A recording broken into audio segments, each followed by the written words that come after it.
Looks like it's the 13th day of August 2018, allegedly, according to that thing we call a calendar. This is the Ocelli Effect, broadcast live from the facilities of Ocelli.com, but also heard on a variety of other networks, and, of course, available further on down the stream via your fondle slab of choice, your applicable application, your podcatcher du jour, etc., etc. Anyway, no matter how it is you're coming to the show, you are welcome. It is a Moon Day or a Monday on that calendar, too. I know that much. Now, we weren't planning on having Jordan Maxwell on this Monday because he had something else to do, but you know what? Plans change, so guess what? Part 7 of our discussion on religion. And this has been a continued series that I'm extremely happy to do. Mostly, I really have tried to stay out of Jordan's way, pretty much, as much as I can. But I have to, you know me, I got to chime in sometimes, and I've got to say a few things here and there. I mean, what good is a talk show host who doesn't talk? But you know, it is great to have you with us again, Jordan, and I'm very, very happy to do this with you and to continue doing this with you until we're done. We're still not quite sure where the end of this is, are we? No, not really. No. Because there's so much that we need to talk about in relation to the Old Testament. And when we're through with that, then we got the whole New Testament, which is a completely, totally different story than what Christians have been told. And so I don't know when we'll get to the end of it. We'll just keep plowing through until we do. And I know that I might perhaps on occasions say things that I've already said and repeat myself, but that's the way I teach. I do this in classes too, and sometimes I'll repeat myself. But I try and to remember everything that's important. So sometimes I do repeat important things, and so you say that and the reason why you are having me on tonight, because I had told you that I wasn't going to be in town. I was supposed to be out of town, but now that fell through, and so here I am and on tonight. Yeah. Right, and again, I do appreciate it. Now, I've gotten some feedback from you guys, and I'm going to put the questions to Jordan that you sent me, which you can send me through email. You can go to the live chat room, or if you're on my Skype list, I will answer them. If I can answer them, if they're meant for me, if they're meant for Jordan, I will simply ask him on the show. Whatever questions you guys pose that are logical and reasonable to the discussion. Okay, so info@ocelli.com, that's how you can email them if that's the way you want to go. And before we get into this, I also want to remind you that there is only one website, which is Jordan Maxwell's, okay? There are many people out there that are using his name. There are many websites, whatever, but here is the website to go to, jordanmaxwellshow.com. That's right, all together, one phrase, jordanmaxwellshow.com.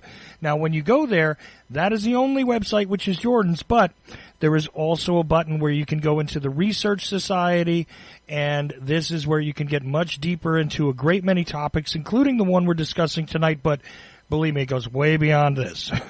Okay, one section is very much focused on what it is we've been talking about here, and there is a ton of information there. E-books, images, articles, written works of all sorts, images there that are put together. I've never seen this kind of thing assembled in one place.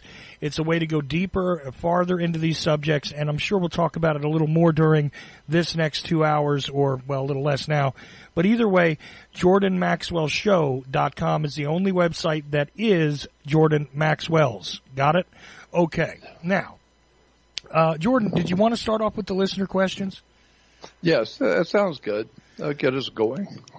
Well, let's do that because we inspired some stuff that was different this time. And I don't know if it was from the most recent episode because people are jumping back and forth now.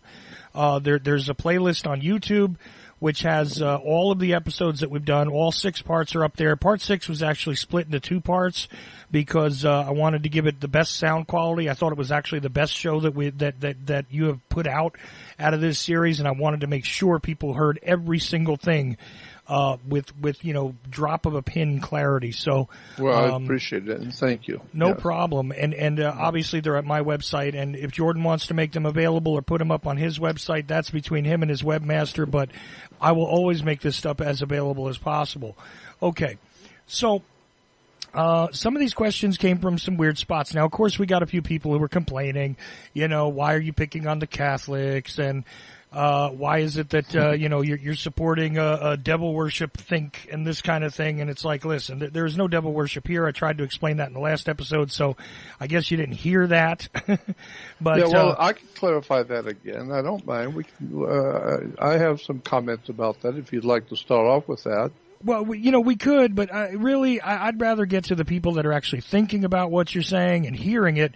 But if you wish to address it, go ahead. There is no support of the adversary happening here. Yeah, I know. I know that. You know that. Anybody with a mind who is hearing what we're saying certainly knows that. But feel free to address it if you like. Well, I would like to say that first of all, I have a very high regard for the concept, the very idea of God. Now, we can discuss back and forth for the next two years as to what you mean about God, as opposed to what I, mean when I use the word God. We need to define our terms anytime you're discussing arcane subjects and difficult subjects. You need to clarify what you're talking about. I am not talking about the Catholic people. My mother and my father and my brother and my whole family were Catholics. My whole family is gone now, and I miss them terribly. But they were all Catholic, and I was too. I was raised Catholic. So I'm not condemning the Catholic people. I'd never condemn my own mother. And I would never condemn all my friends that I had. What I'm saying is that when I was very young, I really had an appetite for learning. I wanted to understand what I believe and why I believe it, and be able to talk publicly about it. Like the Bible says, be able to defend your belief intellectually and intelligently to people who don't believe. And so I really just grew up that way. I just loved knowledge. I wanted to learn why things are the way they are. And if we're going to talk about God and the heavens and the demons and devils and angels, what are you talking about? Translate that so I can understand it. And so I used to go to different churches when I was a kid. My mom would let me go to anything I wanted, any churches I wanted, and I did. All the time I would go with my friends in school to their churches, hoping that I could find someone who was intellectually astute on these kind of questions about theology. And as a little kid, I just wanted to know about God. I want to know. I don't want to believe anything, because I know when you believe something, you are relying on your own understanding to the best of your ability. So this is what you believe. I don't want to believe. I want to know for a fact, and I want to understand it so I can explain it to others why I believe something. I can prove it to an audience of people why I believe something, or at least show the audience how I came to my different understandings and my different belief systems. So I have the highest respect for God, so to speak. I know that there is a divine presence in the universe that men have called God. I refer to it as the Great Spirit. And I believe that there is a divine, intelligent, profoundly wise spirit that governs life on the earth and governs our universe. And so I don't have any problem with the idea of God. And I love the nature of the world that we live in, the nature of animals and the life forms that we have on the earth. And I realize they didn't just pop in out of nowhere, out of evolution. Right. Someone created all of this beautiful thing that we call our world and our life. And so I don't have any problem with bowing to a higher force that men have called God. I do believe in God. What I am trying to say is that for way too many centuries, organizations, men's personal organizations that they founded and put together, are companies and corporations and businesses and churches and banks and whatever else you want to look at that we humans have put together. We put things together as a business for a purpose, for a reason. And so I learned a long time ago from the inside that so much of our belief systems in our government and what we believe about the law enforcement and what we believe about the military and the police department and banks, insurance companies and religions and all kinds of things that man-made institutions that we use and we believe in are not what you think they are. They are created by humans. They're created by people. And so even at a young age, I realized that. And that's why I was going to different churches so I could learn, hopefully learn from, from older people and from people who were teaching the theologies and religions. Excuse me. And so that's why I would go to the different churches all the time with my young friends, hoping to learn and understand God, my life, and who I am, and why am I here, and where are we going. And I became very, very distraught, very, very disheartened, because everywhere I went, and all the different groups and different churches and synagogues and everywhere else I went, nobody ever took the time to explain anything simple to me, because it was as if simple things, simple questions that a child would have, it's just mind-boggling to adults because they've never thought on that level as a child. And so I would ask questions, and the adults would look at me like I was a fool, like I had two heads. And so I realized that the adults are actually, and I knew this when I was 9 and 10 years old. I used to say this to my mom and dad. You know, adults are just grown-up children. I mean, I'll be an adult soon, and one day I'll be your age. But I'm just a child right now, so what's going to change? Nothing. Nothing's going to change. I don't know anything right now. I don't understand anything because I'm a child. And every time I ask adults that I go to churches and I ask them questions about God, they don't know either. So it became apparent to me by the ripe old age of 12, 13, 14 years old that adults are simply grown-up children. Their bodies have matured, but their brains are still at the 7th and 8th grade level. And so I began to realize that if you're going to find out something, then do it yourself, because you're not going to find it in a church. You're not going to find it in a religion, because people who are in charge of the different churches don't know a thing about what it is they're doing. And it became apparent to me that churches and religions are nothing more than social arrangements, like the Cub Scouts and the ladies' clubs and the Masonic orders for the men and the women's clubs for women and the campfire girls. These are all social groups where the different groups of humans can get together. You know, teenagers can get together, or grown men, businessmen can get together.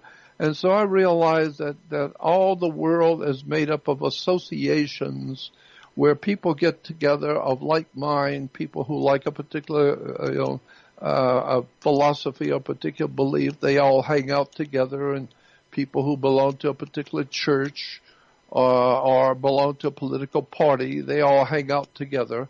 And so I just viewed, coming up as a child, that the religious philosophies in churches and synagogues and temples all around the world were nothing but social arrangements where people of like mind who collectively do not know what they're doing, they have no idea about what they believe, they have no conceptual reality, they have no concept of what they're talking about, God, and they get all excited if you talk about God, but nobody knows what God is. I said God is dog, spelled backwards.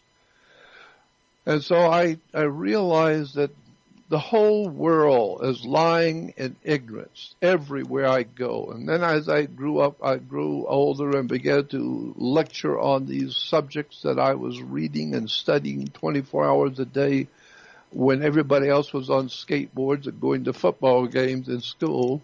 I was in the libraries, university libraries, reading and studying history. Where did things come from? And the longer I did that, the more it became apparent to me that that's the way you learn. If you want to know, then do your own homework. Go out and spend weeks and months and years in university libraries. You don't have to go necessarily to a university for 4, 5, 6 years, because that is a curriculum which is already decided for you to teach you what they want you to know. So they will give you a permit to work. It's a working permit. They give you a license to go to work. I don't need a license to go to work. I'm trying to find out who I am and where did we come from, and worst of all, where are we going when we die, because you get ready for it. You're going to leave this planet one day. And when you do, whatever it is you thought you believed, you're going to find out on the other side you didn't know what was going on. You have no idea about the history of this earth and the history of religions and concepts and ideas and belief systems. And so that's what I've been trying to do all my life, is I've lived my life in libraries, university libraries, the big seminary libraries all over the country. Let me interrupt you and ask you one of the relevant questions to exactly what you're talking about right now that was sent in. First of all, they wanted to know if you were familiar with Manly P. Hall, and also, have you ever been to the Philosophical Research Society Library in California, which apparently contains a whole lot of philosophical and also religious artifacts, data, manuscripts, and books. Have you ever been there, and are you familiar with it? Manly P. Hall was not only a personal friend of mine that I used to go to his home, but when he passed away, in his will, I was called by Obadiah Harris, who was at that time the president and chairman of the board of the Manly P. Hall Philosophical Research Society. It's a big university in Los Angeles on Los Feliz Street. And I got a phone call. I was working at the Truth Seeker Company in San Diego, and Obadiah said, "Jordan, Mr. Hall left a will, and you were in it, and he has left you something very valuable, and he wanted you to have it." And I said, "Obadiah, what did he leave me?" He said, "I'm not going to tell you. You just come up here and you'll see it." So I immediately got in my car that day and drove up to Los Angeles from San Diego and went over, because I've been to Mr. Hall's library hundreds of times just over the years. I've been there and used to go there on Sundays and hear Mr. Hall's lectures and talks. I was fascinated by the brilliance.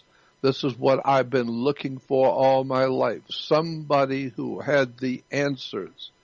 Somebody who knew what the words meant and broke down the etymology of the concepts and where these ideas have come from. Well, that was the tremendous work Mr. Hall had done.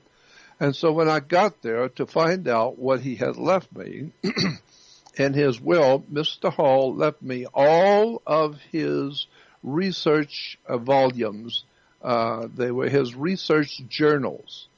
And there was I don't even know, maybe 150 of them, beautiful journals with all of his research in them, and going all the way back to 1936 to the day he passed. And he left it all personal present to me, and so that shocked me. I was actually rather taken back. I was shocked that such a phenomenal treasure, Mr. Hall would personally leave to me in his will. And so I not only knew Mr. Hall personally, I used to, as a matter of fact, just a few months before he passed away, I gave him an award. I was part of an organization called US of A, United Sensitives of America, and I was on the governing body of the organization, and it was a large group of different what we call sensitives, psychics, researchers, historians, numerologists, all kinds of interesting people, some of them writers for television, etc., on esoteric and occult subjects. And I was on the board of directors with that organization. And so we had a big, every year we would have a big we'd have not a fundraiser, but we'd have a big award dinner where we would give awards to certain people who have done, very big things for the human family, teachers and lecturers and researchers, etc. And so I suggested Mr. Hall, and we did give him an award, and he was there that night. And I was so absolutely delighted I was able to introduce Mr. Hall, my dear friend, and not knowing that he was leaving me all his research journals and the will. But yes, I knew Mr. Hall, and he was an incredibly brilliant man. I do believe, and it's just my personal belief, that Mr. Hall was probably one of the most incredible spiritual minds that has ever visited our earth. This man could speak for hours upon hours on all the intricacies of religion, theologies, concepts, and belief systems, of where they came from and what they meant and how to understand them in relation to today's world. And my God, he must have written 50 or 60 books and hundreds of articles and given thousands of lectures quite literally around the world and through his own college and university. The man was an astoundingly brilliant, in theories and understanding religions and government and historians. There's no one like him. There's never been anyone like him. Right. And we talk about the great philosophers of the ancient Greeks and the ancient Romans and all of that, but as far as I'm concerned, there's nobody came close to Mr. Manly P. Hall, who was a brilliant and wonderful and dear man, and he was a dear friend of mine. And so I'm just amazed that I even got to know him. But he was the answer a long time ago to, I knew that there was information out there in the world, and I wanted it so bad. As the scripture says, knock and it will be open, and seek and you will find, ask and it will be given. Well, I was seeking and knocking and going to every church I could, every group, every research society, wherever I could go to hear speakers explain to me the world I live in. Nobody ever accomplished that. Nobody ever knew enough to tell me anything. So I was just wasting my young years going to churches where nobody knew what they were doing. Nobody had the faintest idea about what I'm talking about, until I met Mr. Hall, who that's all he did was explain the world to you. Everything, where all the religions have come from, where all the philosophies came from, what they meant, what the words meant, the etymology of the terms. It was such an extraordinary experience. And from there, that was in my 18, 19-year-old. And then from there, I began to go deeply. Now that I know the basics, now I know what's going on here. And I understand the lies and the deception that the world believes because they don't know. This is why I feel, like I said before, if you go to a church today, people will ask you, "Oh, are you a believer?" Yes, I'm a believer. And so, "Oh, well, how long have you been a believer?" And so they have books in church libraries and church bookstores called with the term believer in it. A lot of the books are called Believer's House of Faith, or Believer's this, or Believer's that. It implies you believe something, which implies you don't know anything, but you believe something. I don't want to believe. I have been too often I have been misled. Why? Because I didn't know. And I thought that these people who were older than me, they have white and gray hair, and I assumed they were the teachers. I listened to them, and then I would ask them questions, and then they would look at me as a child like a deer in the headlights of a car. They had no idea what I'm talking about. Right. And so therefore, like Albert Einstein said one time in one of his books, he said the teachers used to tell us that we had to answer their questions. But I asked, how come you can't answer our questions? And that's what I felt. I have questions that the teachers of religion couldn't answer. Why? Because they're too simple-minded. Just a child would think of them. And I would I just ask a question, and the priest would look at me like I'm a fool. I got 3 heads, because he didn't know how to answer the question. I would ask my parents. I would ask people all around me, adults. Nobody seemed to know what they were doing. And so therefore, I pretty much assumed that grown-ups are just grown-up in body, but in their minds, they're still children. They don't know anything. I want to know. I want to prove it. I want somebody to show me what it is that's happening and prove it to me so I can understand it correctly. And that you're not going to get in any church or any synagogue or any temple or any Islamic temple. You're not going to get that anywhere in the religious community of this world, because the truth is not in religions. Right. There is no truth in religions. It's a belief system. But once you get past that and wake up and now begin to mature, not just your body, but your mind, and begin to question things. And if you really want to know, and if you're intellectually honest and are ready to hear the real truth, it's out there. All you need to do is just go ask, and it will be given. Knock, and it will be open. Seek, and you will find. Right. And what was really interesting about Mr. Hall is that he had, people to point to the patronage he had, which was extremely helpful in collecting the baseline of what he collected in that library for certain. But the fact is, this guy knew where to go too. He traveled all over the world, even during the time of the Depression, when the Depression was worldwide. Yeah. It wasn't just in America. And he went and found some very unique things that are in that library. Did he ever? Yeah. It was enormous. His personal library, if you've ever been to the Philosophical Research Society, which is a university-type school that Mr. Hall set up, and he had his own personal library, which was a two-story high, walls and walls and walls of reference books from all over the world on every subject you can imagine. But that was the public side of his personal library. He allowed the public to see.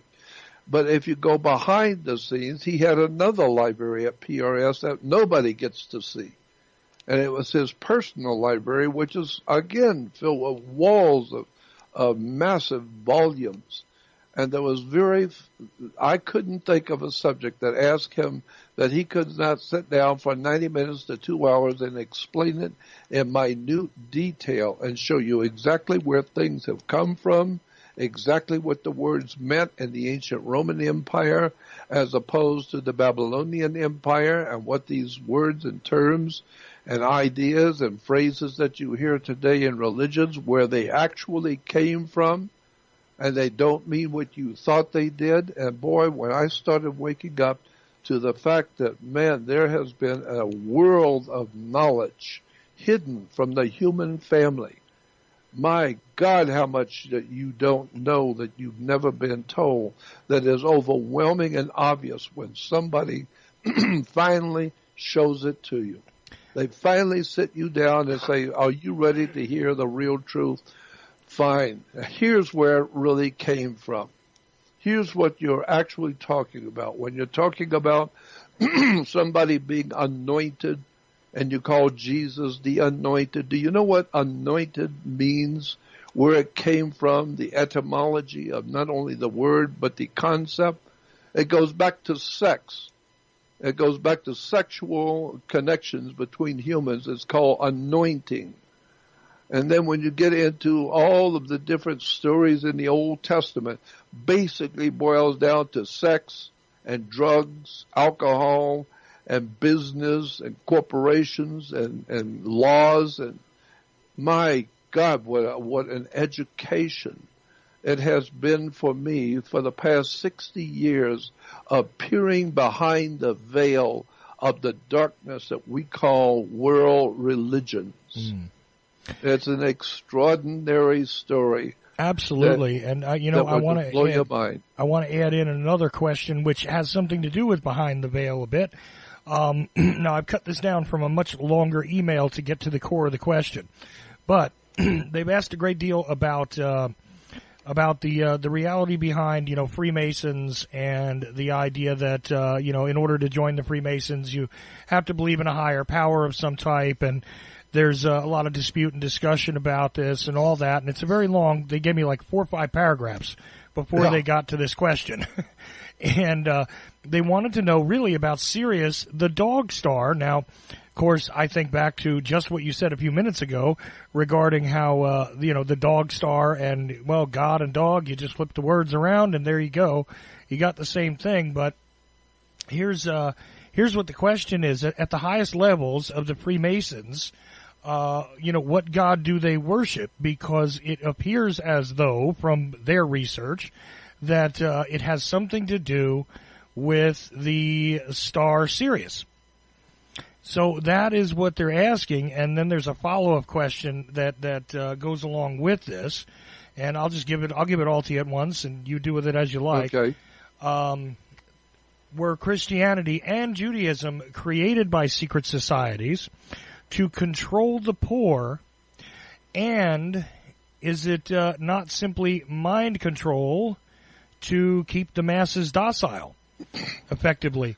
And that this is tied together with this question about Sirius and the dog star in this very lengthy email, which I'm going to send you, by the way, since you sent me 6 paragraphs, I'm going to send you a membership. I'm not going to say who you are, but I'm going to send you a membership at my website just for taking the time to write out this treatise where you ask these questions. But I think you know what we're getting at here, and I just throw it to you. Yes. Well, unfortunately, many thousands and thousands of years ago, mankind began searching the heavens for wisdom and knowledge.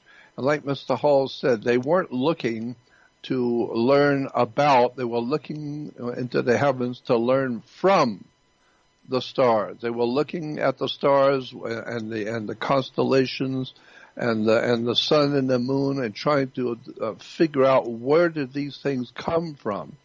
And that was the beginnings. And then for thousands of years, mankind has only been a handful, not all of mankind. The overwhelming majority of mankind are still on skateboards and watching Beavis and Butthead. But there has been always in the history of mankind, there have always been those who were born into this world to become geniuses, to become brilliant minds, because they study. When everybody else is out drinking and partying, they are researching and studying into the late hours of night and the early mornings. They're in universities reading, studying, calculating, understanding the words, the terms, where things have come from. And they become our great teachers, of which 90% of the people will never hear anything about, because nobody seems to care about that kind of wisdom and knowledge. And so I realized that a long time ago, and boy, do I realize it now, that I have spent my entire life studying in university libraries on my own, just sitting and reading and reading and reading and cross-referencing and cross-pollinating ideas and concepts with something that was said, 5,000 years ago by the Babylonians. Is now today we're saying the same identical thing, but we just don't know it. And so I've decided that the world of mankind is totally ill-informed and unread about the real history of the world that you live in. The history of this earth itself is staggering if you have the intellectual acumen to understand the perimeters of our history.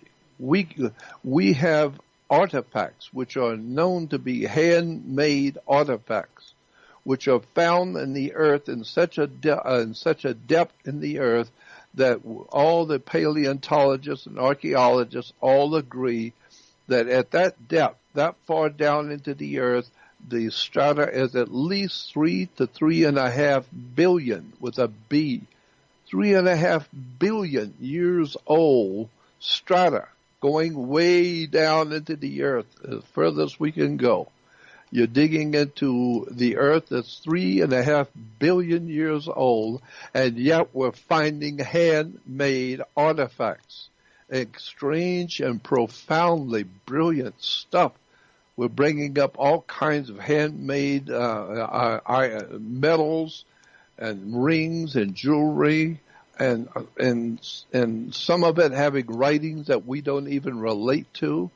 And so it implies that there has been an intelligent people or intelligent life. I don't know what they were 3 billion years ago, but somebody was here 3 billion years ago, because the handmade artifacts are now on display, which were dug out of strata, which is 3.5 billion years old.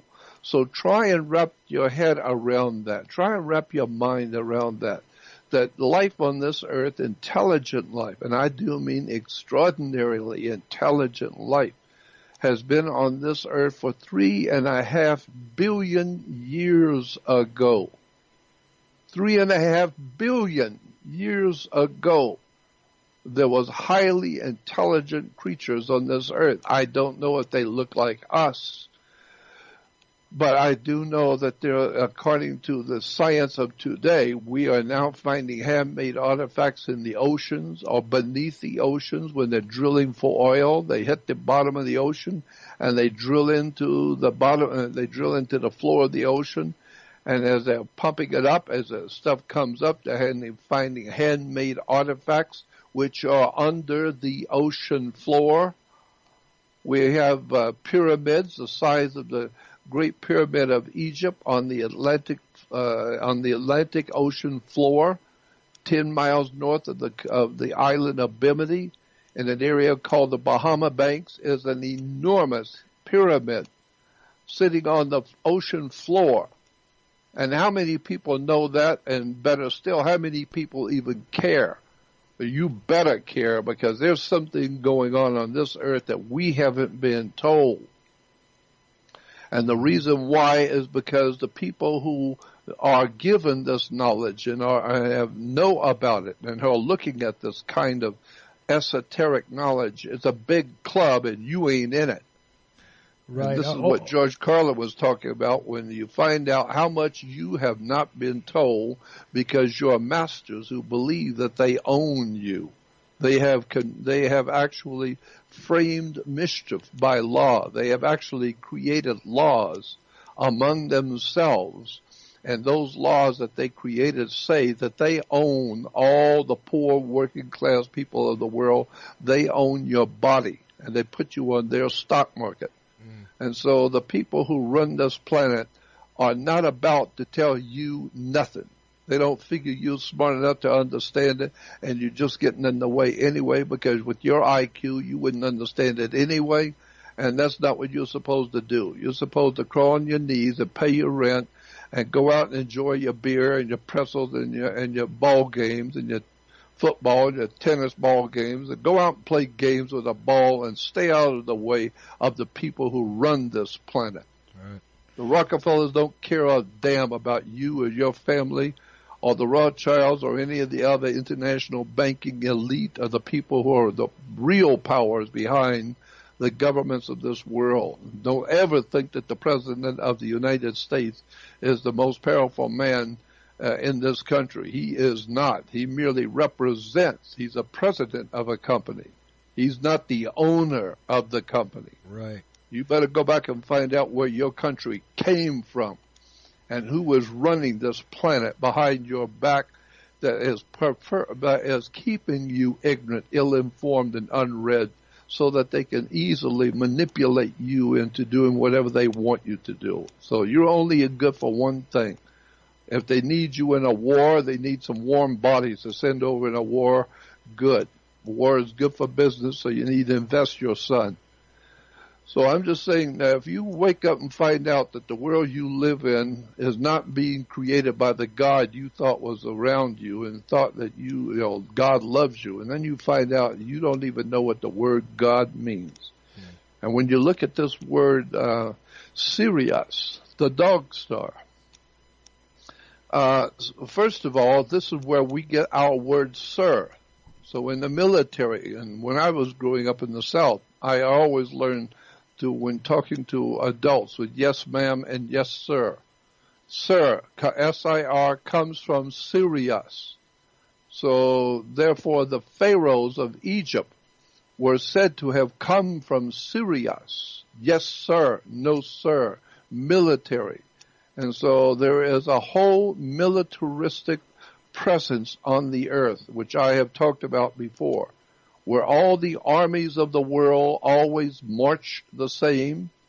The goose step is the same with the Nazis or with all the other countries of the world. All the nations of the world have armies, navies. They have the merchant marines. They all salute the same way. They all wear same insignias. All the militaries of the world operate the same behind the scenes. My God, you need to wake up and find out your world is run by people you have no idea in the world who really is the power of America behind the scenes. Just as we look at the Roman Empire, we see Caesar and we hear about the great Caesars of Rome, never realizing the Caesars were not the boss in Rome. The money is the boss in Rome. Right. The people with the money decided what the Caesar will do and what he won't do. The bankers. And now you're talking about behind the Caesars of Rome, you're talking about Arius Copernicus Pisos, P-I-C-O-S. Look it up for a change and realize Caesar merely was on his knees to his monetary masters, the Pisos people and the Flavians. And when you begin to see the real powers behind the Roman Empire were banking, demonic depravity banking families. And they control the Roman people through religion, alcohol, drugs, sex, international competitions of games. And my God, when you understand how this earth is actually run and who owns it and how they control it, and then how your government works.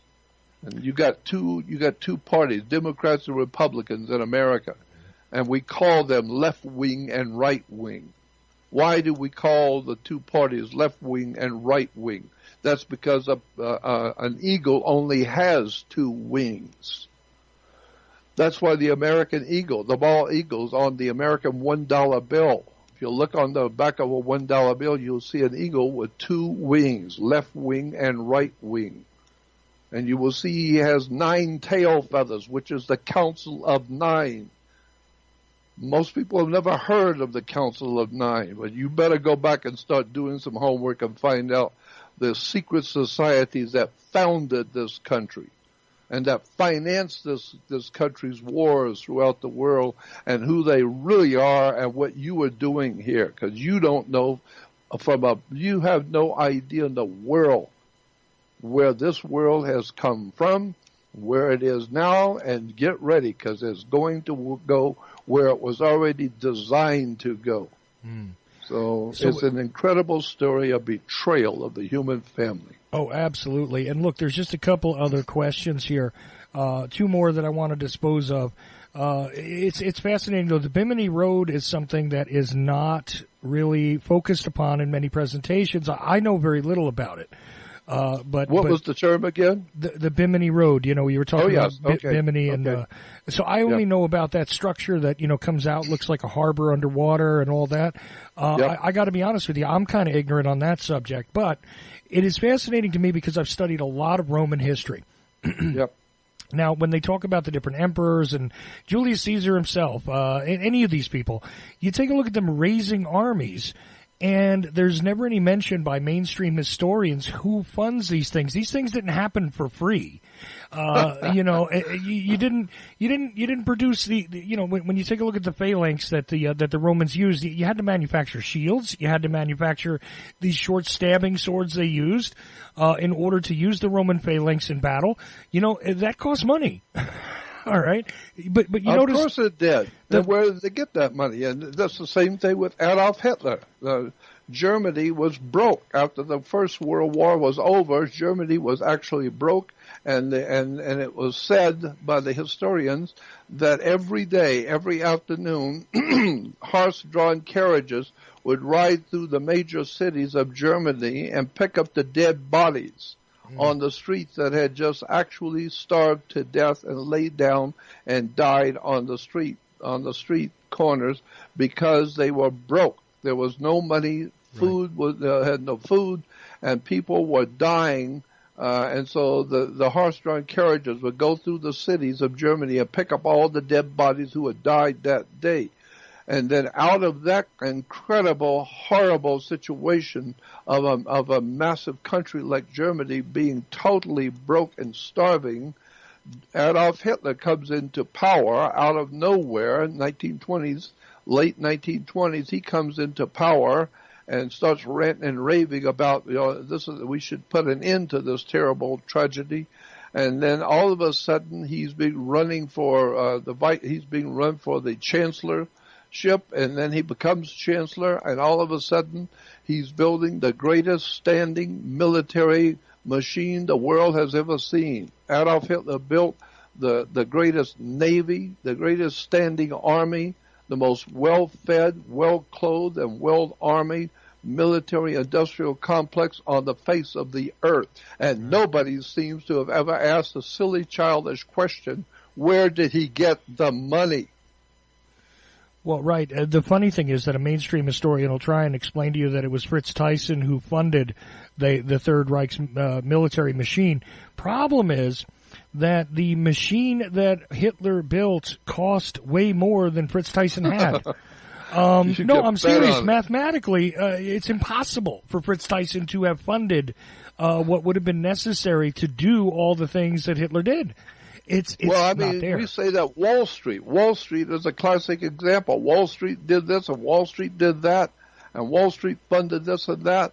But when you talk about Wall Street, you're not talking about Wall Street. You're talking about a lot of guys that work on Wall Street. Right. You're talking about a lot of names, a lot of big names in banking and insurance companies and maritime admiralty shipping companies and big institutions and large corporations, not just one man. No, we're talking of Wall Street, a whole conglomerate of powerful people who are together. They are wealthy and they're going to stay wealthy. And the way they all stay wealthy is they protect each other, like lawyers protect each other, cops protect each other, doctors protect each other. And as the poor people in the street, we don't protect nothing. We're just the saps that pay for everything. So when you find out the Adolf Hitler financed the whole Second World War, he financed the restoring of the Nazi Empire and almost took over the world doing it. He was so powerful he could go into Russia, set up the war with the United States, England, Europe, Russia, and go into Africa, and the Nazis were all over the earth doing all kinds of things. Where did he get the money? Right. I would like to ask a question, Jordan, since we're talking about the Third Reich, and I want to link it back to the subject matter for tonight. I still have two questions from listeners, by the way, but okay. I want to throw one of my own in, if you don't mind. I've seen these very vague studies about the mystical aspects, the esoteric aspects of the SS. During that time, there is a whole order, it appears, but the records are incomplete from what I know. I mean, I'm sure that there's lots of stuff that's captured and probably still classified, but we can't see it as the public. We captured a lot of archives when the Third Reich fell. If you don't believe me, the guy who had access to 3 buildings worth of it wrote a book called The Rise and Fall of the Third Reich, literally launching the entire genre of what we call modern contemporary history and literature. But, the reality is that most of the public has never seen these other weird aspects to the SS. It's not simply adherence to the leader. There was a mystical, I want to call it mystical, I want to call it esoteric, I want to call it occult, and I think all three of these things qualify aspect to the SS, which is not all of the German army, which is not all of Germany, but seem to be a kind of a club, if you will. That's right. And I've never really heard too much about that, except to see that there's some evidence on it. Does that link to any of what it is we've talked about so far? So far, it's exactly what I'm talking about, precisely. Because the SS was just one part of a far bigger picture. The best minds today on the earth, there's quite a few brilliant people out there that I have an extraordinarily high respect for. Their minds, they're brilliant people who have really done their homework. Anthony Sutton was probably the first one I would name. Anthony Sutton. I think he is no longer with us. But he has written so many books on the esoteric, hidden world of finance that the Nazis enjoyed. Mm-hmm. All of the mystical, dark stuff of where they got their money from and why all the U.S. banks, big banks like the Manhattan, the big banks like Rockefeller's Bank, and what am I trying to say? The Philadelphia Bank of J.P. Morgan Guaranty Trust, the Rockefeller Bank, Citibank in Chicago, the Commercial Bank in Georgia, and some of the biggest, actually the largest industrial complexes like General Electric, General Motors, Ford Motor Company, Eli Lilly Glass, Standard Oil, Union Oil, all of these big corporations, big banks, big industries, both in England and America, were all being financed and sending money and materials to Germany. Coca-Cola, all the different drink companies, the food companies, General Mills, General Electric, General Motors, Ford Motor Company were all supplying hundreds and hundreds of millions of dollars, plus all of their equipment that they were producing here in America was being shipped directly to Germany to finance and supply Adolf Hitler for his war. But nobody seems to realize, you're talking about high crimes and treason. Mm-hmm. You're talking about high crimes and treason where American corporations, big business, banking institutions, secret societies, fraternal orders were all behind Adolf Hitler, sending him money, sending him, and the newspapers like the New York Times and the LA Times, all these big newspapers were working directly with Adolf Hitler.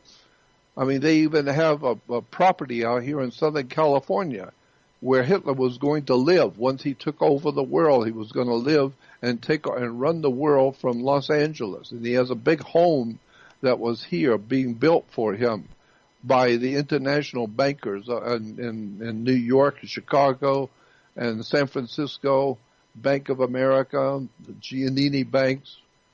It's an incredible story of the real truth of the world you live in. Anthony Sutton. Look up his name, Anthony Sutton, and get his books.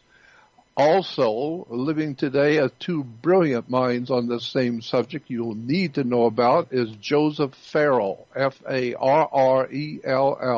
Joseph Farrell. Right. Nobody comes near him today. And, of course, there is Peter Levenda, Levenda, Peter Levenda, Joseph Farrell, and Anthony Sutton. All three of these are monstrous, brilliant men who have explained the whole Second World War was financed, organized, and directed out of New York City. Absolutely. New York, the Empire State.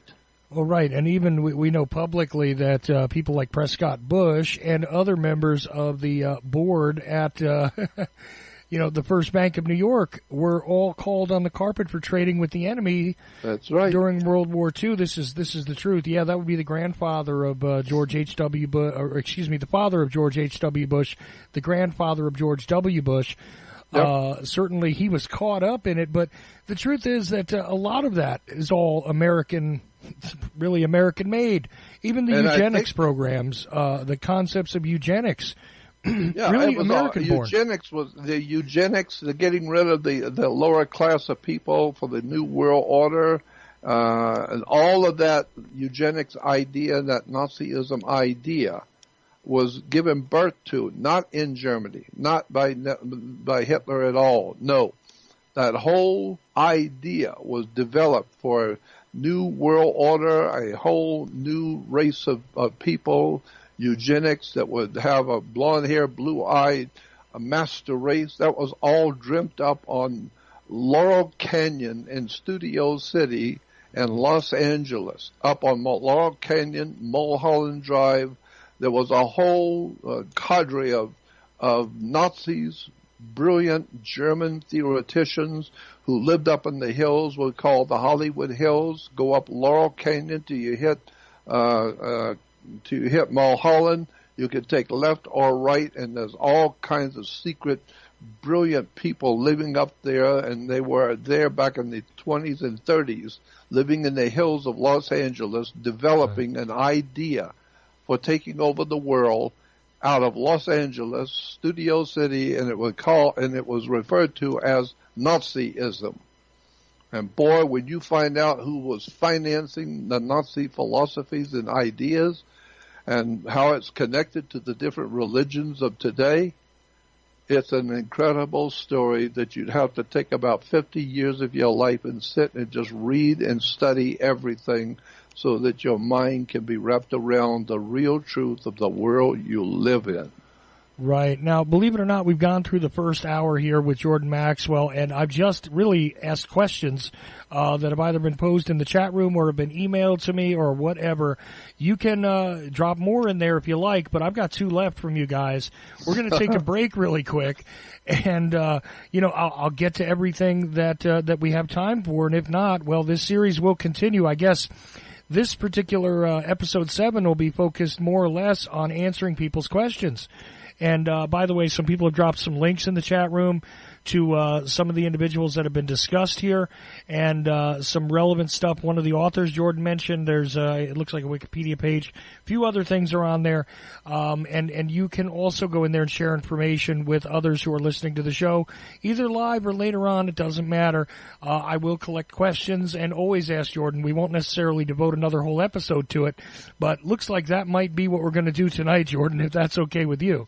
That's okay with me.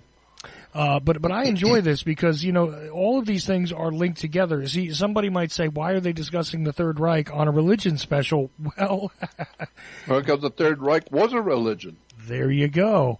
And, you can look to previous episodes where Jordan was discussing the German people and Judaism and, hey, how about their symbol, the swastika? Well, interesting. Again, go back and listen to the earlier episodes. You'll find out a lot of interesting stuff there. But we are late going to the break, Jordan. So, second hour of the Ocelli Effect begins now, just a little late here at Ocelli.com. Do appreciate you for tuning in onto this part 7 with Jordan Maxwell on religion. What we're doing is answering the questions from listeners tonight. But, keep in mind, you can always go over to JordanMaxwellShow.com, JordanMaxwellShow.com. Here's a couple things you can do over there besides joining the Research Society. There's a donate button there. And Jordan can at all times, you guys are writing to me and telling me that Jordan is a treasure, Jordan's a great man. Well, you know what? He could always use some positive feedback from you at his email address by contacting him, or a touch of appreciation via a donation, if you wish. And, of course, obviously we don't ask anybody to donate to anything unless they can afford to do so. But the fact is that people that are giving you the truth are not being paid very well for it. See, they pay people a lot of money to lie to you, actually. That's how the game works. But we all know this if we're tuned into my show for sure. JordanMaxwellShow.com is the website to go to. The donate button is there. The contact form is there. And also the Research Society, which, by the way, you can get a lifetime membership for not too much money. I think it's about $30, actually. Jordan would appreciate any and all of those things happening. So just figure I'll say it for him so he doesn't have to say it. JordanMaxwellShow.com. And like I said, donate, join the society, email Jordan, tell him what a treasure he is, because you guys are telling me. All right. And I appreciate it. Believe me, I appreciate the feedback, but you drop Jordan the line. Okay, anyway. All of that having been said, Jordan, I'm really glad to do this with you tonight. And, yeah, we're not going to get into a deep discussion because we've got less than an hour left, but it is certainly worthwhile to cover the feedback and the questions that have come in. So here's this one, which is exactly as it is written, okay, if you don't mind. And, bear with me here. Let's see, I got to pull it back up. Exactly as it's written. All right. How did the Roman Empire historically transition to today's Vatican? There's a question mark then. Is there a timeline from the Old Testament to the New Testament to 325 A.D.? Question mark. Okay, I don't fully understand the second question. But I do. Okay. Yeah. Good enough. As long as you do, it works. 325 A.D. was the official year of the founding of the Roman Catholic Church. 325 A.D. is when the Vatican and the powers that be of Europe that was still under the Roman law, still under the Rome, but Rome had fallen back in the 5th century. And so for a while there was nothing but chaos in Europe after the fall of the Roman Empire. But about 325 A.D. was the official founding of the Roman Catholic Church and the founding of the Vatican as the center for the worship of the Roman Catholic Church. And so all the Roman Catholic Church was just picking up the pieces from behind the scenes by the international banking cartels who owned and ran the Roman Empire. As I said, Caesar didn't run anything. Caesar merely represented the government of Rome. And he was like he wanted to make himself emperor of Rome. Well, that didn't work. And so, but the people who were financing the Roman Empire behind the scenes, that was a couple of different families. Like today we have, in our world today, in Europe we have the Rothschilds, and in America we have the Rockefellers. And so, governments, the big governments of the United States and of Europe, they don't do anything unless they check with the boss first to see if that's all right to do. Whatever it is they're going to do, you better check with the people who have the money, the bankers. Because you want to do this, you want to go into Vietnam and fight a war, you want to go here, you want to go there. Well, the only place you're going is where the bankers need you to go. If there's something that the Rockefellers need and they want done because of their corporations and their world class strategy for controlling the whole damn earth. They need for certain countries to be wiped out. They need for certain areas to be taken over. They need for certain governments to be overthrown. And so they will let you know, as the president, what you're going to do for them. And if you're going to do it for them, they are the boss, not you. And they have their own people who are going to strategize the war and the overthrow of the countries that you're going to overthrow. And so, we see the Bushes championing the idea that we're going into Iraq and we're going to do this and we're going to do that in Iraq with all of our people, all of our different countries are going to join together. No, no, no. You will do what your banking partners behind the scenes are telling you to do. Bush didn't want to go into the Middle East. The banks wanted to go into the Middle East. Right. And it has to do with the oil and also the occult or hidden stuff in the Middle East that you don't know anything about, but the international cartels, they do know the stuff that's in the Middle East that you don't know is even there. And they want that stuff. They want it from the ancient Roman Empire, from the ancient Babylonian and Sumerian empires. They want it from all the different ancient empires that have been hiding stuff, hiding their gold, hiding their technology, hiding all kinds of things in the Middle East for many, many centuries. And the international cartels that run this world, they know that. So they want certain countries overthrown so they can go in and do what they want and plunder and find all the different things that they know is in those countries, but they can't get into them right now unless you overthrow the government. And so all of a sudden we now have a war in the Middle East. Why? Because because they're evildoers? No, because the banking fraternities want something in Iraq and the Iraqis are not interested in giving it to them. And they're not interested in telling them where to find what they're looking for in Iraq. So the international banking cartels out of England, out of New York, they get together, they decide we're going to go into Iraq and take what we want. We're not going to ask them nothing. We'll send in our Marines and our military machine and rip them off and take everything and take it all. And anybody gets your way, kill them all. Why? Because what we want out of those countries is so important, we don't give a damn how many people have to die. Just go in and get it, period. And if you can't do it, we'll have you assassinated and put somebody else who can do it. And so that's the bottom line on how the world works. It's all nothing but a business, period. It's a business and a corporation, and what we're talking about in a world war is a hostile corporations. Big companies, big banks taking over smaller countries and smaller banks. Right. It's just a business, and the mafia will tell you that. So that's the way the world works. All true, but what's interesting to me is the next question, which is kind of an odd one, but look, I'm going to ask them as they're written. It seems as though it's a lot of white people problems. This is a quote from the listener. And where are the Asians in this? The Chinese, Japanese, and in fact most of Asia are not even mentioned, despite the fact that they had empires and they had esoteric aspects to their culture. Why has that not been part of the discussion so far in 6 episodes? This is the question from the listener. I think that is a very, very interesting question, and it's true.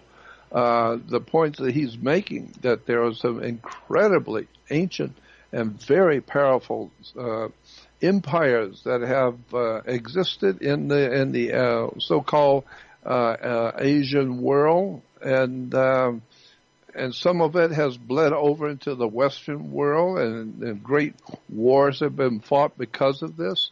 Again, I would go back to, because I'm not the world's foremost authority on anything, and I've said that so many times, but if you go back and listen to and go on the web to YouTube and listen to Joseph Farrell, Farrell, Joseph Farrell, is an extraordinary, brilliant mind talking about those ancient cultures and their empires and how they impact the world events today. And Peter Levenda, Levenda, Peter Levenda also, another extraordinary mind talking about that very subject, about the ancient peoples of the East and their empires and how they impacted and caused the Western empires, the white man, so to speak, to do what we're doing, to do what they're doing today with the earth.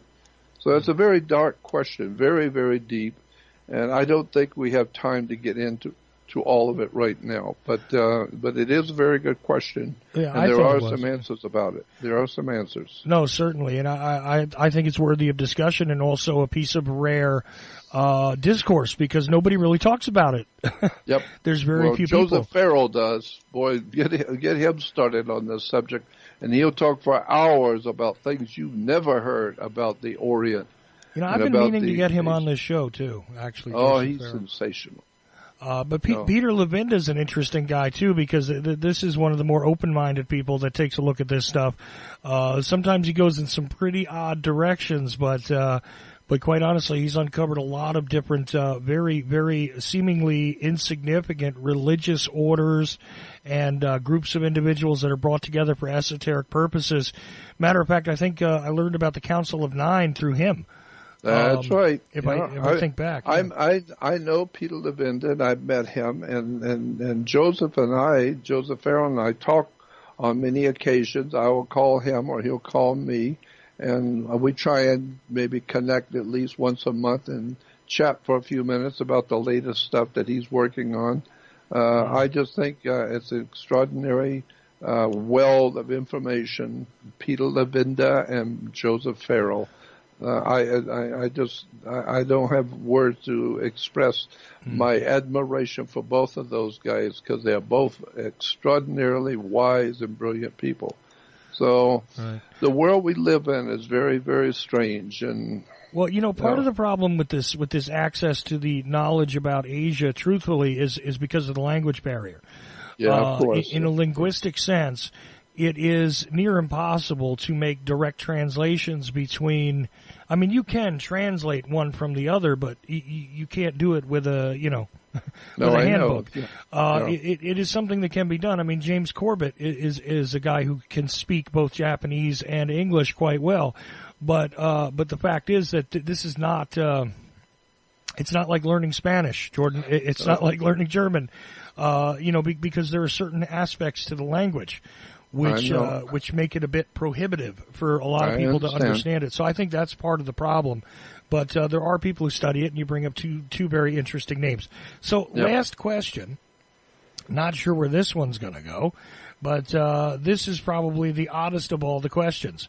You've heard of now. There's a whole thing here about what they refer to quite often as the Devil's Bible.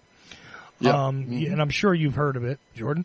Yep, I've heard of it. And I've always been fascinated by this thing, to be honest with you, because to my knowledge, no one has adequately translated any of it. It is like one of these giant-sized books. It's not the only giant book in the world that's like an oversized volume. There are a handful of these things. Most people have never heard of this, by the way, these giant books that are out there. But there's a whole story behind its creation. I'm not so sure about that, if it's been vetted, verified, understood.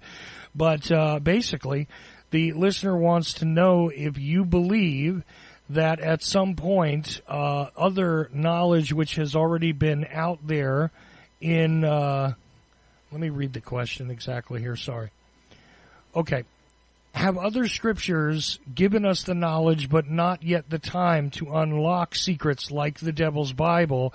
And in general, what are Jordan's thoughts on the Devil's Bible? Is it a dark artifact or a mystical thing which is not quite meant to be understood just yet but will be in the future? Well, first of all, the devil, the very word devil, as I've said before, is the word evil, E-V-I-L, evil, and put a D in front of the word evil, it becomes devil. And so, or take an O out of the word good, and it becomes God. So God is good and the devil's evil. But, so it's just words. But when it comes to the devil's Bible, I've had a copy of it in my hand on occasions over the years, but I never really looked at it. I wasn't interested in that at the time that I had it in my hand. I could probably get a copy of it pretty fast if I wanted it, but I really haven't looked at the Devil's Bible as such, because there are other, volumes out there, really similar kind of things that I haven't spent much time even looking at. But it's an interesting idea, and I might decide to look into it a little further. But as of the moment, I really don't know much about what is actually written in what we call the Devil's Bible. But outside of that, yes, I do believe that there are other scriptures, especially in the Hindu and in the northern India, in the mountains of Tibet. I am totally sure that there are scriptures out there by the thousands that have not been translated yet that are astoundingly incredible stuff that will blow your mind if you knew what was out there in those monasteries in what we call Tibet. There are thousands of manuscripts that are being translated today, little by little, slowly but surely. And the things which are said in those manuscripts go back just God knows how many thousands of years ago. But somebody knew what was really going on in the universe, in the whole entire universe, not just our Milky Way galaxy, but in the whole of the subject of where life has come from, who controls the living entities of this universe that we live in. Somebody has known this for a long time, and they wrote many, many thousands of years ago in scriptures that we today are just now beginning to penetrate and find incredible knowledge that we didn't know existed before. And so that, I'm sure, is going to change the whole complexion of the whole human family in the years to come, as we begin to look at those scriptures and begin to, for the first time, to read them and understand what they're saying to us, because some of them are 10,000 years old, but beautifully written. If you see the handwriting and the incredible handwriting of these scriptures, and where they've come from and how old they really are and what they're talking about, it's a mind trip just looking at ancient scriptures. So the Bible is not the only scripture that you need to know about. There's a lot more out there that we're not being told about. And the reason why, as I said to you before, George Carlin said it best, that the people who are collecting this knowledge, who know about it, who study it, who are experts on it, it's a big club and you're not in it. So the people who run this planet assume that you're not smart enough to deal with this kind of knowledge, and they don't want you getting in their way. You just go out and watch your silly basketball games and all your silly childish little ball games that you children love to play. And that's what, and I said that before, animals love to play with balls. Give a cat or a dog a ball, they'll play with it all day long, and they get all the other cats in the neighborhood, and they're all playing ball. And so that's what our masters who own us, the people who think that they own the planet, they see us as just a bunch of animals. And so they give us ball games. They give us all kinds of ball games. I don't know of any sport today in the Western world that isn't based on a ball, from golf to pool and bowling ball and football and basketball and tennis ball and soccer ball and God knows, pinball. And so it's all based on a ball. Why? Because they want you to go play with a ball. Like I told you many years ago, when my dad, my family, my mom and my dad would have families coming over for dinner or whatever, come to visit, and after dinner, the women would all end up out in the back porch or in the kitchen talking, and the men would all go in the front room. And my dad would always say, "You kids go out and play." So all of the kids we were to go out and play ball. Go out and play ball. And I told my dad a couple of times, I don't want to go play ball. I want to know what you guys are talking about. Because I know you think I'm stupid, but I'm not stupid. And I know that you want me out there playing ball because you want to talk about something that you don't figure I need to hear. But I got news for you. I'm not stupid. I want to hear what you guys are really talking about. And since it doesn't have anything to do, my curiosity has got nothing to do with what my mom's talking to her girlfriends about. I want to know what you guys are talking about, because that's what I am too. I realized a long time ago, they don't want you knowing. People in this world don't want you to know what's really going on. So that you have to get yourself, and that's what I'm trying to help you do. Right. I'll tell you where to go and I'll show you who to go to. On my research website, as you know, I have different departments in that research website. One of them is important people and links. And that's very special to me, that important people and links part of my research website. Because I have, over the years, I have met the peoples like Manly P. Hall and the Joseph Farrells and Peter Levendas and all of these other incredible minds, brilliant minds that are doing and writing and educating their fellow man on things which most people don't even know exist. And so I put them all together on my research website and tell you about them, who they are, and go on the YouTube and type in their name and listen to these incredible people, what they're telling you. And so it's called Important Links in People. And I know all of these people personally, and I ask, and I'm just showing you, if you want to know what's really going on in this world, then get my research website and go through it methodically, and you'll find stuff there you didn't even know existed.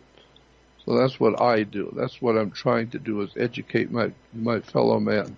Right, and there's more being added there all the time. There's literally terabytes of information waiting to be uploaded to the site, but, the webmaster goes as quick as he can. You can easily join that by going to jordanmaxwellshow.com, and there's a button there for the Research Society website, and you can get into it. And again, the subject of religion in and of itself is like one little section.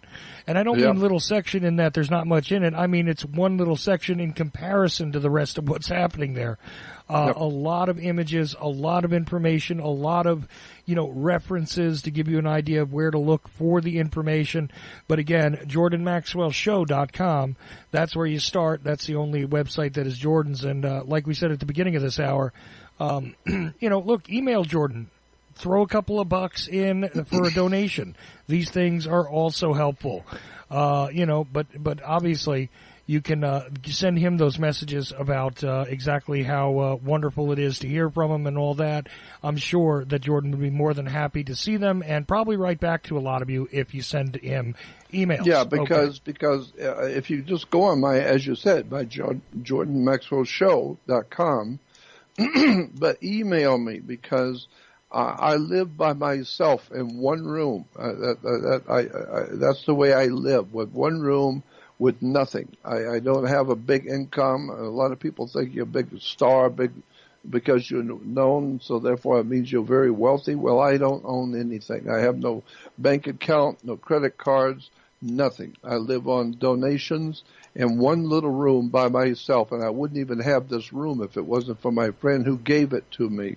So I would have a place to live. I have nothing and own nothing and got nothing, and I live on donations, and so I'm always happy as an old man to see emails from around the world from people who hear me, and I appreciate what I'm doing and what I'm trying to do, and want to help me with a donation, because it's very lonely in the world that I live in, because most people that around me don't like what I'm doing. They don't want to hear me. They don't want to hear that their world is not what they thought it was. And so I'm trying to do something on my own and by myself in the last years of my life, on my own and by myself in one room. So I love hearing from people who care about me and it wouldn't hurt if I got a donation because I live just on donations. So thank you for giving me the opportunity to talk about that. No, absolutely. We got one other question in as we were talking, and it relates to Manly P. Hall and a couple other things.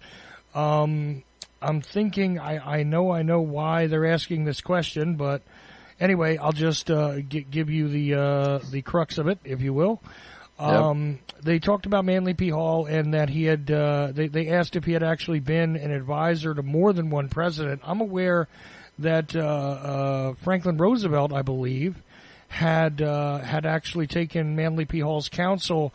I want to say in the 1930s, when he was still kind of a young guy and everything. I mean, I think he was like in his 20s at that time.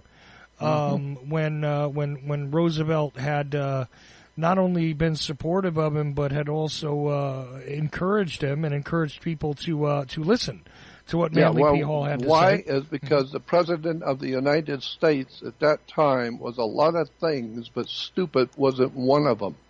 At that time. And he knew what I know. He knew that Manly Palmer Hall was a profoundly important spiritual presence on the earth. This man did not advocate any particular religion, did not promote any particular philosophy, was not affiliated with any particular group at all. He was a man of wisdom that had studied the world, period. All of the different religions of the world he was an expert on. And today, he is even accepted today as one of the world's foremost experts on all the religions and cults and secret societies and all the esoteric theology of the world. This man was an expert's expert, a teacher of the teachers. And he was my dear friend. And I spent many hours with him. And it was a wonderful experience being in the presence of an absolutely brilliant teacher. And so I learned many things from him, but I learned because I wanted to know. And that's why anyone who really wants to know, the Bible says, knock and it will be open. Seek and you will find. Ask and it will be given. Right. And then the scripture says, my people are dying from a lack of knowledge. So I'm trying at my 78 years old, I know I'm not going to be here much longer. And believe me, that doesn't bother me at all. I think I will be happy to leave. I've lived a very difficult life all of my life, fighting against the system to try and educate both myself, my family, and the world around me. Right. And so at this late date now in my life, I'm just trying to stay alive and do the best I can to help my fellow man wake up, because it's a wake-up time. The world we're living in is moving fast and furious toward some terrible catastrophe, which is going to ultimately happen on the earth. And we know about the great catastrophes in the ancient world, the great flood of Noah's day in the Bible, and the great all of the great collapses of civilizations and all the horrible things that have happened on the earth. One of them was when Mars and the Earth came too close to each other, and there was an electrical shock which caused the what do you call it, that canyon, the Grand Canyon. People don't know that about the Grand Canyon, why we have a Grand Canyon. Most people don't know that the only reason we have rain is because of meteorites. Did you know that the only reason you have rain is because of meteorites? If you didn't have meteorites, you wouldn't have rain.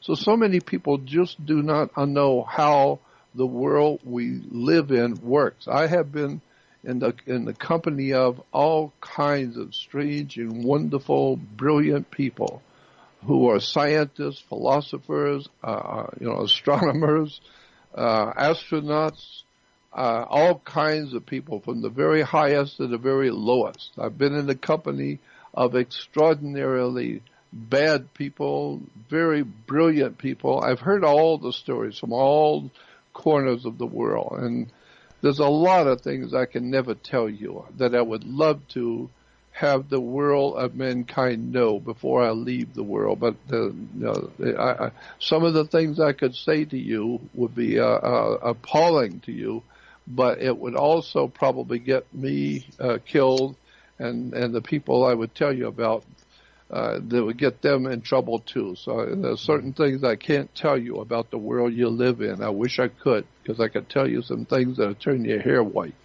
Well, I got to tell you, I really appreciate the fact that you take the time to sit down with me and do this. Considering all of the very interesting, strange, and wonderful people that you've encountered in your life, it's actually an honor for me to do this with you. So I just want you to know that. First of all, second of all, we could always record some of that stuff and then release it afterwards, and they can't kill you if you're already dead. That's true. There's something there, and I don't choose to live in fear regardless of what would happen to me. If I'm releasing that information and that has some repercussion, I just make that offer to you. That's all, no pressure. But let me finish the question though, because they started with Manly P. Hall and then they went into a different direction here, and they wanted to know about the fact that there are many 5-pointed stars in America that are representative of authority and various emblems in the country, but also the stars in places like the UK, in a lot of cases, have different numbers of points. Is there a significance to it, and does any of it tie to the Order of the Silver Star? I know that's a really kind of strange question, but some of that makes a lot of sense to me. There's certainly 5-pointed stars on the American flag. You see our policy enforcer people, they wear 5-pointed stars. I know if you point one of those points down, that's allegedly the evil side of things, and you point 1 point up, it's allegedly not. And even among Freemasons, there's a bit of a debate about this. But I don't see it as a negative symbol. On the American dollar bill, on the back of the $1 bill, you will see on the right-hand side of the back side, you will see an eagle with his 2 wings, and above the eagle are 13 stars, but the 13 stars together, all 13 together, they create what we call the Star of David. But very few people have ever wondered, why is the Star of David on the presidential seal of the United States, when we know that the Star of David was not called the Star of David? The Star of David today in religion, the Jewish people and all the other people who have no idea about any of it, they just listen and think they're listening to somebody who knows what they're talking about. And so you'll hear the Jews talking about the Star of David. Well, first of all, there was no King David to start with in history, period. End of sentence. There was no King David, period. There was no ancient Israel, period. So all of the stuff you've been taught about in churches about ancient Israel and God's holy people never existed, period. Now, what about the Star of David? Well, if there was no David, then what is that Star of David all about? In the Bible, it's called the Star of Saturn. In the reference works, if you go to encyclopedias and do some homework and go to an encyclopedia in a library, and you will see the star that we call the Star of David is a 6-pointed star. It's a triangle and 2 triangles interlaced, one triangle pointing one way and one triangle pointing down, and the 2 triangles make 6 points, and it's called the 6-pointed star, or the Star of David. No, it's the Star of Saturn. Saturn, the star, the planet with the rings. Go back into the encyclopedia and look up Star of Saturn. And then you will find, the Star of Saturn is a 6-pointed star. Well, 6 in Latin is called a hexagram. A hex is 6. And so, therefore, today we have a hexagram on the American dollar bill above the eagle's head on the back of the dollar bill, and it's a six-pointed star where it's made up of 13 stars. And why 13? Because they were the 13 original colonies? No, not really. Because the planet Saturn plays into the history of the United States. It was founded according to the founding fathers, and according to the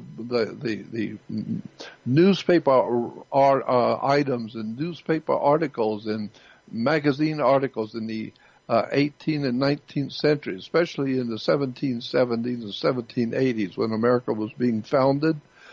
They had huge articles in the newspapers about the United States of America as the reestablishment of the Saturnian system of government on the earth, devoted to the worship of the planet Saturn.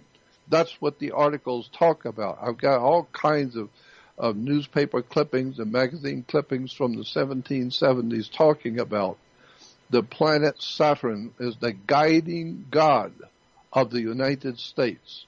And it was the guiding light of the Roman Empire. And the symbol for Saturn, well, they had two major symbols for the planet Saturn, or the god Saturn. One was a black square, and one was the hexagram, the six-pointed star. So today, we call the six-pointed star a hexagram.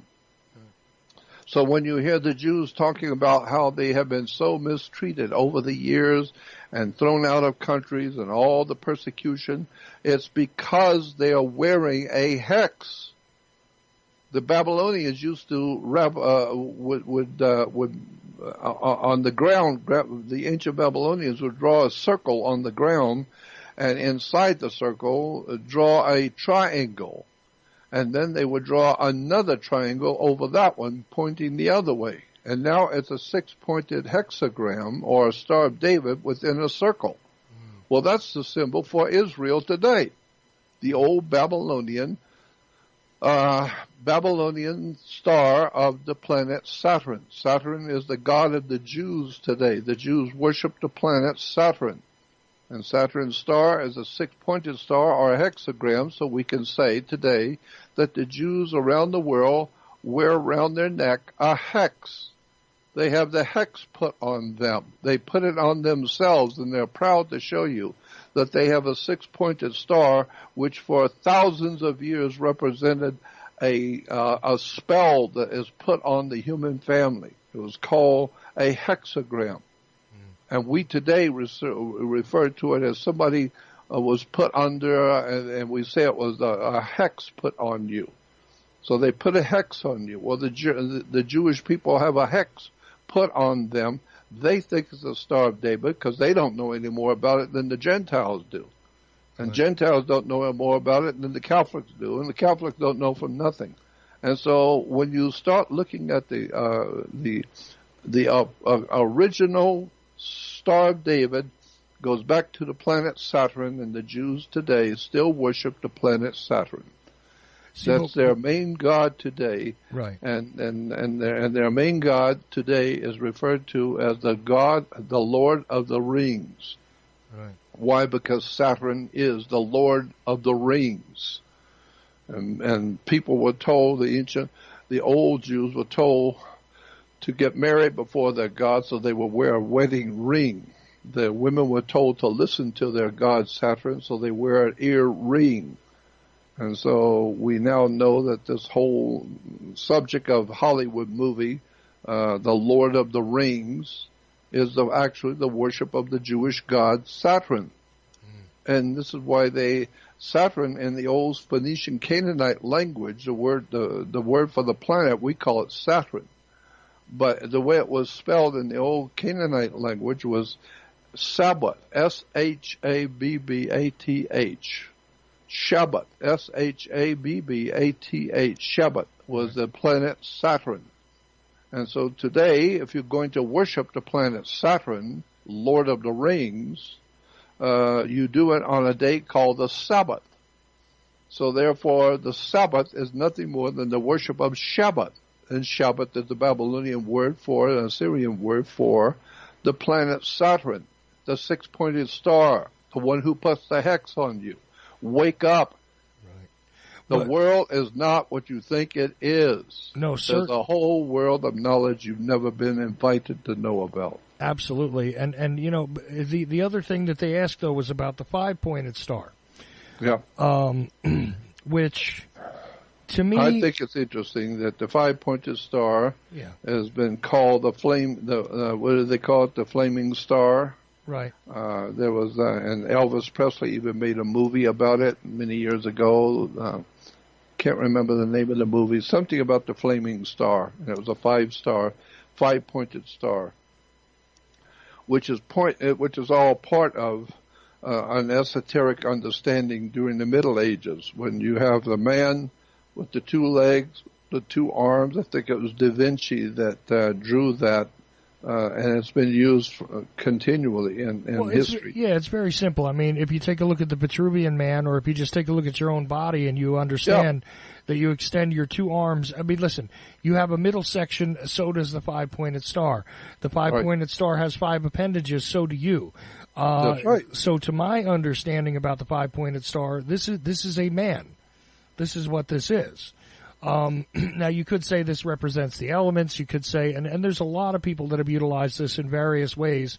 Of course. But it's interesting that it is part of the symbolic culture of America.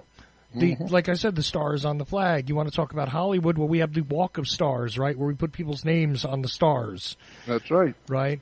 And why is it that it would be a 5-pointed star? There's no 5-pointed star in the sky. So, you know, it's not like it's a representation directly of something that can be seen in the sky exactly. No. But it does appear to me, and I do understand it, as the 6 compartments within the 5-pointed star exactly represent what a man's formation is. That's right. That's why Manly P. Hall wrote a whole book called Man is the Measure of the Universe. Period. The man, his body, a normal man's body, is represented by the whole universe. Right. The whole understanding, the deep understanding of the great wizards and the great minds of the ancient world understood that the human body represents that which is above is so below. See, as above, so below. And so, absolutely. And look, I understand all that, but, you know, thinking of Manly P. Hall, because we're almost out of time, but thinking of Manly P. Hall, again, this idea that there was a future for this country that, you know, was a special destiny. Yeah. This was one of Manly P. Hall's cornerstones when it came to what it is he publicly wrote about. And I believe this links to the idea of either the resurrection or the fruition of the fable of Atlantis in a way. That's exactly correct. And that's why he talked about the fact that the pyramid on the dollar bill is not the capstone, which is the top triangle on the dollar bill, is called the capstone, or the chief cornerstone. And Christians say Jesus is the cornerstone of the church. No, Jesus is not the cornerstone of the church. There are a lot of churches called the Cornerstone Church, but they got it wrong, because the Christians have no idea what that word cornerstone means. It's a corner of a building. It's a cornerstone. And it's the first block, it's the first brick, first stone you lay, and then depending on how that one is laid out, once you draw straight lines from it, that's the cornerstone of a church. Well, Jesus is not the cornerstone of the church. The Bible doesn't say that. It says twice in the Old Testament and in the New Testament. Jesus in the New Testament is referred to as the chief, C-H-I-E-L, chief cornerstone that the builders rejected. But in the Old Testament, and I think it's in the book of Isaiah, one place, the Messiah is referred to as the chief cornerstone.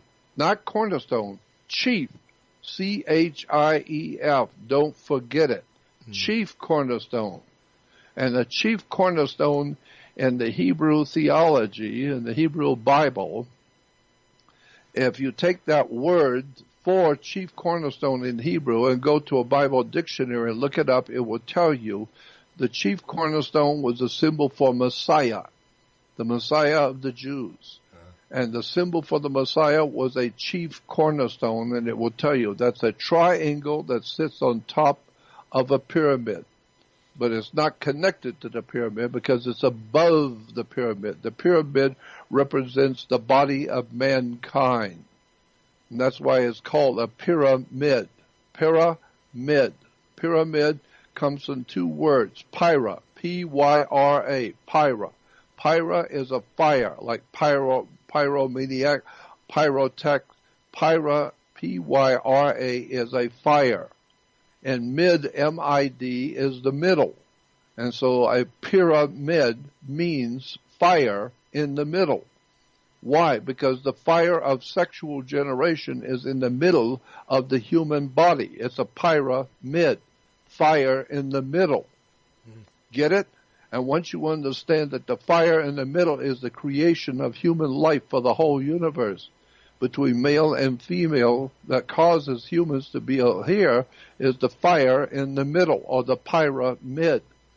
And that the chief cornerstone is the ultimate power that decides the ultimate destiny of the pyramid. But it doesn't touch the pyramid because it's above it. And so that's why it's called the chief cornerstone, and Jesus is connected to the chief cornerstone because he is the pyramid. And it's a very ancient story, a very fascinating when you get into it and see how the pyramid, the Great Pyramid of Egypt, is connected directly to Stonehenge. Stonehenge is the magic circle of stones. And if you draw a line straight from the back of the pyramid straight through the front door and draw a straight line, a laser line across the world, it will cross the Great Pyramid in Giza. And so that's why in the book of Isaiah it says in Isaiah 19:19 that there was a pyramid in the middle of Egypt, and God put it there. And it said, "This is wonderful. It's God's work." I can't remember exactly the scripture, but it's Isaiah 19:19 talks about the pyramid.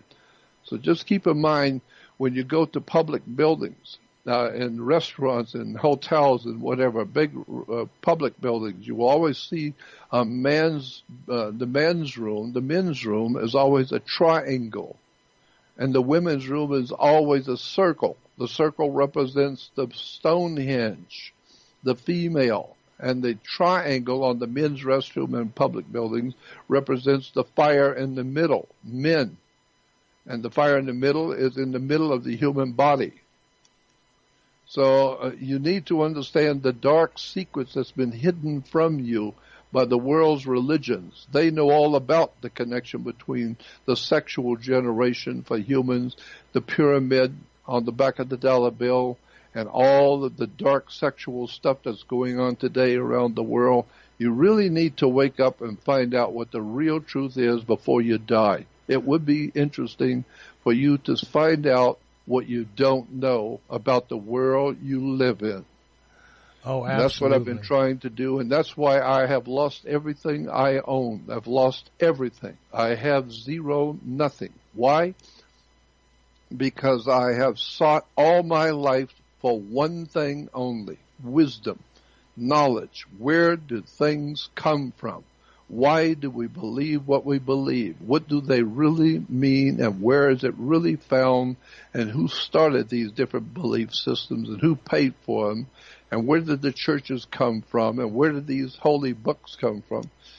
I'm telling you, eventually, if you did what I did, you would find yourself broke and homeless with nothing. Because I love searching for wisdom and knowledge and understanding, and I got what I wanted. I paid a hell of a price, but I got what I wanted. I wanted to know what all of this stuff is all about. Well, now I know, and I sit by myself in one room, broke with nothing. But at least I got what I wanted, and now I'd like to help other people before I leave here to understand the world you live in. It's not what you think it is. Not at all, but you can continue to learn by going to jordanmaxwellshow.com. That's jordanmaxwellshow.com. That is the only website that is actually Jordan Maxwell's. Other people use his name, other people use his image. jordanmaxwellshow.com is Jordan Maxwell's website. Okay. Also, the Research Society over there, the donate button, the contact form, I advise you to use them all. Join everything, participate, learn. Okay, Jordan has been a remarkable resource for many years, but he's certainly gathered a great deal of knowledge, and he's sharing it with you. Okay, and why would you turn it away? Unless you enjoy ignorance, which if you do, I don't know how you found my show. Okay. Jordan, you know, we're out of time, but I do appreciate you doing this once again. This has been the 7th episode of this series, and we spent all of the time answering people's questions. I even formulated one of my own because I felt the need to, but certainly we'll continue to answer questions here and there, but this might be the only episode we devote to questions. But I would say I love the questions. I love people because that tells me, an old man who living by himself, that people around the world are hearing me. I mean, it's very difficult for me to know who's hearing me because I'm just talking to myself most of the time. And so I just talk on the radio, and hopefully somebody's hearing me and somebody cares about me and cares about what I'm trying to do. And so it's great hearing that people have questions, and I love it. I mean, I'm very happy about it. And I'd like for people to write me and go on the email, write me and donate to me so I can stay alive and do my work. And so I don't care how many times we have to do shows where we're just doing questions. I think it's sensational. I love it. Well, I like spreading them out throughout the shows when we can, because but there just happened to be a good collection of them this week. So It was apparently the right time to do it. You know, we're not scripting any of this. This is just going with the flow. That's right. I knew you would be just fine with doing the questions tonight if that's all we got to. But I'm just saying that next time we get together, we're going to have a bit more of an agenda. Okay. Now we might not fine. get together next week, right? But we may be able to. We might be able to, because I was supposed to go to Los Angeles, but my ride fell through, so I don't have a way to get to Los Angeles because I was going to be speaking at a conference. So I don't guess I'll be able to go. So I'll just stay where I am, and if that's the case, and it most likely will be, then I can do the show next week with you. Well, you know what? You'll let me know over the course of the week. If not this Monday, then next Monday, one of these Mondays. If you're here on Mondays for now, this is what we're doing. Whenever Jordan is available, and we're going to continue to stick to the subject of religion and exactly how it got to be the way it is. Again, yes, certainly send questions to Jordan. Send them to me, info@ocelli.com, or I have a contact form as well. But Jordan has a contact form. You can leave public comments, go to the chat room. I don't care where they come from. We will enter all of them into the discussion as long as they're reasonable. That's the only thing I ask. Okay. Yep. You know, make sure it's a reasonable question that has something to do with what we're talking about. And I think every single question that we took tonight had something to do with subjects either we were covering at the time or had already covered. So I think it was really productive. Well, I do too, and again, I would say join my research society, because that's where I'm putting all of the materials and pictures and documents and audios and videos and all the research stuff over the years. Yeah, I've got over a terabyte, which is 1,000 gigs, ready to go on the web, but my webman can only do so much per day. Right. So I've got an enormous amount on there, but I got terabytes yet to put on the website. So yeah, I've got a lot of stuff to try and help people to try and understand. And a donation wouldn't hurt either. If you have. Like I I appreciate said, yeah. any donations. Like I said, do it all over there. You know, join the Research Society, drop a donation in, send an email, take a look at the website. I think all of these things would be absolutely good for you to do, you the listener. I mean, not you, Jordan. It's your website, and it's the only website that is Jordan Maxwell's, jordanmaxwellshow.com. Yes, put all that together because it's the only website that is actually Jordan Maxwell's.